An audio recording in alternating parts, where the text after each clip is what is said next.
Good morning बच्चों। आज का सेशन आपके लिए बहुत इंपॉर्टेंट होने जा रहा है क्योंकि आज के सेशन में हम लोग डिस्कस करने वाले हैं फाइंड द मिसिंग नंबर। ये क्वेश्चन बैंक के एग्जाम को छोड़ करके बाकी जितने भी एग्जाम कंडक्ट होता है वो सारे एग्जाम में इसकी उपस्थिति होती है। पहले फॉर्मेट की बात कर लें तो ये दो फॉर्मेट पर मुख्यतः पूछा जाता है। पहला रॉ एंड कॉलम। रॉ का मतलब हो गया पंक्ति और कॉलम का मतलब हो गया स्तंभ। फिर दूसरा फॉर्मेट इसका होता है सर्कुलर। ये दो फॉर्मेट पर क्वेश्चन पूछा जाता है। रॉ कॉलम फॉर्मेट की हम पहचान कैसे करेंगे कि कौन सा क्वेश्चन रो वाइज है कौन कॉलम वाइज। तो इसकी पहचान है लार्जेस्ट नंबर साइड में हो तो वो क्वेश्चन रो वाइज होगा। Row first, row second, row third. और जब लार्जेस्ट नंबर नीचे हो या ऊपर हो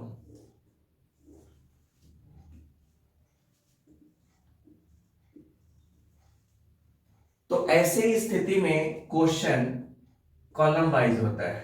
column first, column second, column third. तो लीड रोल में रहता है लार्जेस्ट नंबर और उसी से डिसाइड होता है क्वेश्चन का डायरेक्शन कि कौन क्वेश्चन रो में होगा और कौन क्वेश्चन कॉलम में। तो अब इसको हम एग्जाम्पल से कनेक्ट करते हैं। तो देखते हैं 19, 20, 78 यानी कि बड़ा जो नंबर है 78, 144 और ऑप्शन में जो भी नंबर है वो नंबर लगभग एक बड़ी संख्या में है। इसका मतलब है कि ये क्वेश्चन रो वाइज है, यानी कि हमको सोचना पंक्ति में है।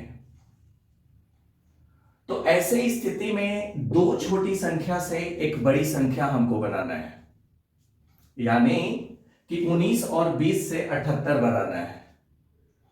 तो प्रत्येक क्वेश्चन में क्वेश्चन का एक अपना पैटर्न होता है।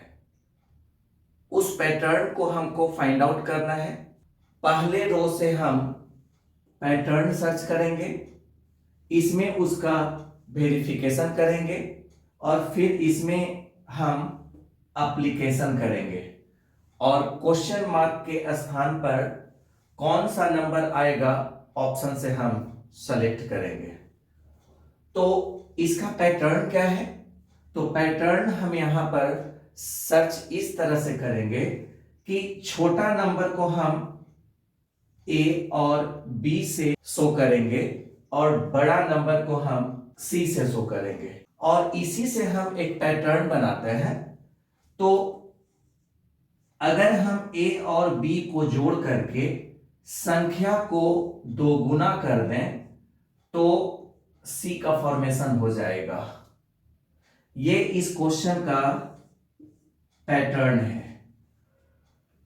तो इसको हम सर्च करते हैं 19 जोड़ 20 गुना 2, तो 19 और 20 39 और 39 को डबल करेंगे तो ये 78 हो जाएगा। उसी तरह से 25 और 47, 25 और 47 का मतलब है कि ये हो जाएगा 72 और 72 को डबल करेंगे तो वो हो जाएगा 144। तो इसी पैटर्न से हमको इसका आंसर निकालना है। तो ये दोनों संख्या को जोड़ करके यदि हम इसको डबल कर देते हैं तो 16 और 3 19, 19 और 10 29, 29 को डबल करेंगे तो आंसर हो जाएगा 58। तो आइए अब आगे देखते हैं अगला क्वेश्चन। ये क्वेश्चन में हम देखते हैं कि दो छोटा नंबर 12 और 7 है और उससे हमको बनाना है एक बड़ा नंबर और उसका मान है 95। तो चूंकि बड़ी संख्या साइड में है तो ये क्वेश्चन भी रो से डील होगा। अब इसमें ए और बी इनका कोड कर देते हैं और बड़ी संख्या को सी में कोड करते हैं। और अब हम इसका पैटर्न समझते हैं। तो यदि हम ए का स्क्वायर करके और बी का स्क्वायर करके दोनों को सब्ट्रैक्ट कर दें, आपस में हम घटा लें, तो वो सी के बराबर हो जाएगा। यानी कि A square minus B square equal to C. ये इस क्वेश्चन का पैटर्न है। तो हम अब 12 का स्क्वायर 144 और 7 का स्क्वायर 49, इसको अगर हम सॉल्व करें तो इसका मान आ जाएगा 95। उसी तरह से 14 का स्क्वायर 196, 8 का स्क्वायर 64, तो इसको सॉल्व करने पर उसका मान आ जाएगा 132। तो अब इसी पैटर्न से हम 16 का स्क्वायर 256 और 9 का स्क्वायर 81, तो 256 में 81 को यदि हम माइनस करते हैं तो ऐसे स्थिति में ये 175 होता है। और इस तरह से मेरा क्वेश्चन का जो आंसर होगा वो ऑप्शन नंबर 1 होगा। तो देखते हैं अगला क्वेश्चन। तो 4 और 3 से 19 बनाना है, 6 और 4 से 40 बनाना है, 9 और 9 से क्या बनेगा वो हमको पता लगाना है। तो हम यहां पर देखते हैं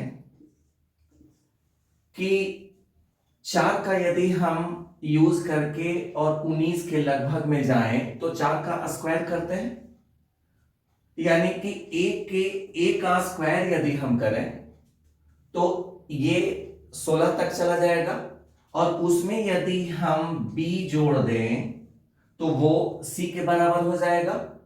उसी तरह से 6 का स्क्वायर यदि हम करते हैं तो 36, और 36 में यदि हम 4 जोड़ते हैं तो वो बन जाता है 40।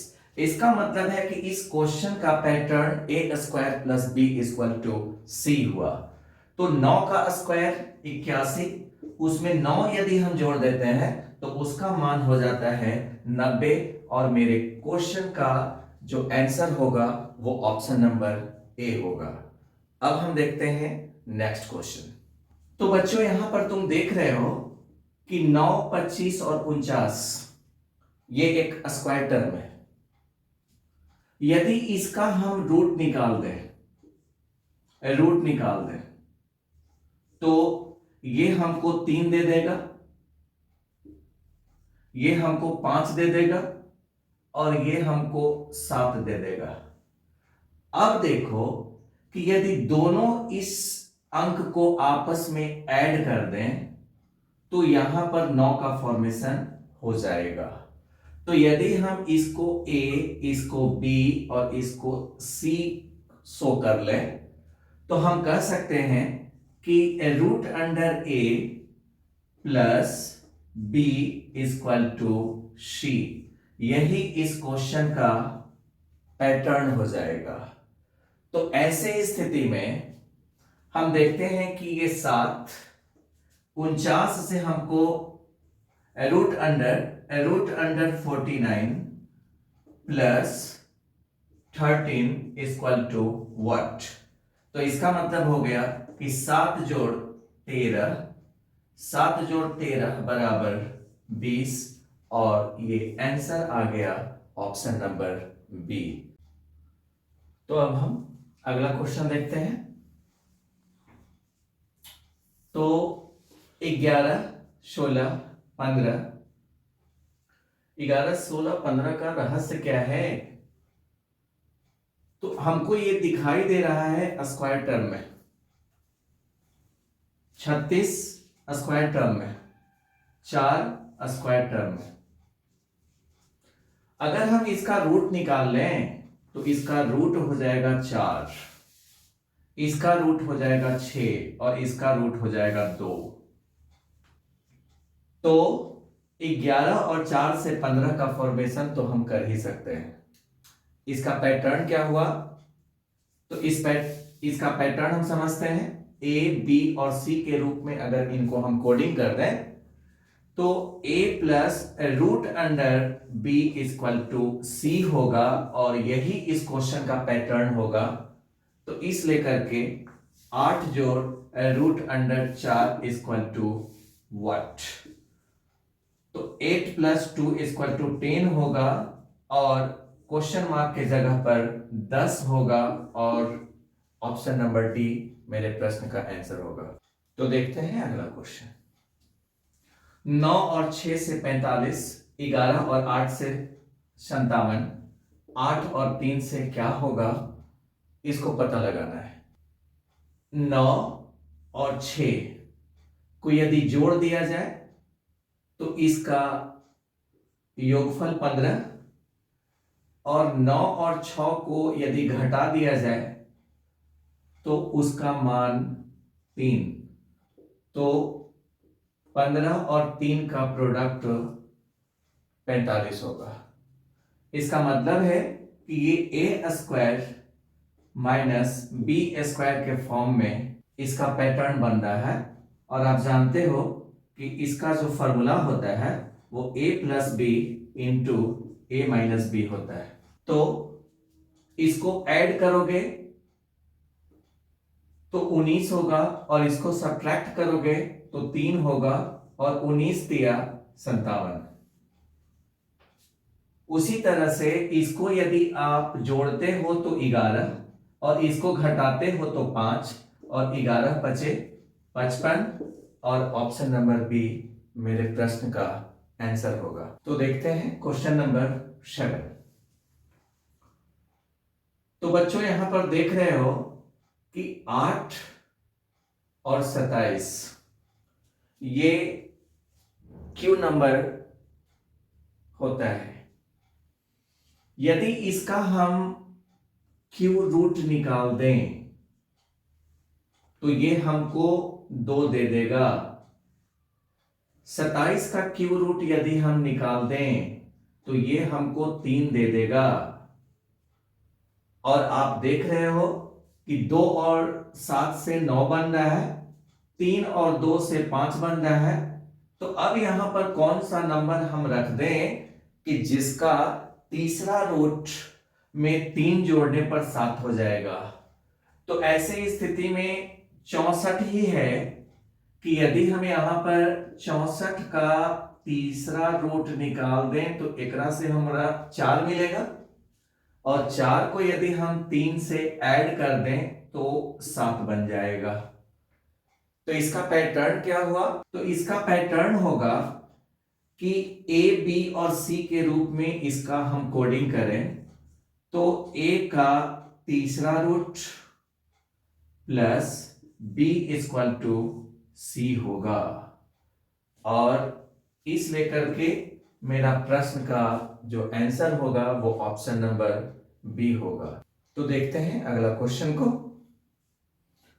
64, 12, 20, 49, 17, 24, क्वेश्चन मार्क 4 और 8। आप देख रहे हो कि जो बड़ी संख्या है वो स्क्वायर के फॉर्म में है। ये 8 का स्क्वायर, ये 7 का स्क्वायर, और 8 का फॉर्मेशन हम इससे कर सकते हैं, है कि नहीं? तो ऐसे स्थिति में हम अगर इसको ए, इसको बी और इसको सी कर लें तो root under A plus B equal to C होने वाला है इस क्वेश्चन का पैटर्न। रूट अंडर 64 प्लस 12 इक्वल टू 20, यानी कि 8 जोड़ 12 बराबर 20। क्वेश्चन मार्क के जगह को अगर हम x मान लें तो root under x plus 4 equal to 8, root under x equal to 4, यानी कि x इक्वल टू 4 का स्क्वायर यानी कि 16, और मेरे प्रश्न का आंसर होगा ऑप्शन नंबर ए। तो देखते हैं बच्चों अगला क्वेश्चन। 4 और 5 से 89 बनाना है, यानी 89। तो यदि हम 4 का क्यू कर दें तो हम 64 तक पहुंच सकते हैं, और उसमें 5 का स्क्वायर कर दें और दोनों को आपस में जोड़ दें तो वो 89 के बराबर हो जाएगा। तो यहां पर पैटर्न क्या बन रहा है, ए टर्म को यदि क्यू कर दिया जाए और बी टर्म का स्क्वायर कर दिया जाए और दोनों को जोड़ने पर वो सी का फॉर्मेशन कर रहा है, और यही इस क्वेश्चन का पैटर्न बनेगा। तो ऐसे स्थिति में अगर हम देखें तो 1 का क्यू वो हमको 1 देगा और 2 का स्क्वायर 4 देगा, और दोनों को यदि हम जोड़ दें तो हमको वो 5 देगा, और मेरे प्रश्न का आंसर ऑप्शन नंबर सी होगा। तो बच्चों देखते हैं अगला क्वेश्चन। हाईएस्ट नंबर 51, 35 और 32 से 51 का फॉर्मेशन। तो 35 और 32 के बीच का जो अंतर है वो 16 का है, और 16 का फॉर्मेशन 32 को 2 से भाग देने पर हम 16 बना सकते हैं। यदि हम इनको ए, बी और सी से कोडिंग कर दें तो इस प्रश्न का जो पैटर्न बनेगा वो बनेगा A plus B upon 2 equal to C, और क्वेश्चन मार्क की जगह पर x हम मान लें तो x प्लस 14/2 बराबर 47, तो x बराबर 40 होगा, और मेरे प्रश्न का आंसर ऑप्शन नंबर 1 होगा। तो अब हम कुछ पैटर्न को अगले वीडियो में देखेंगे।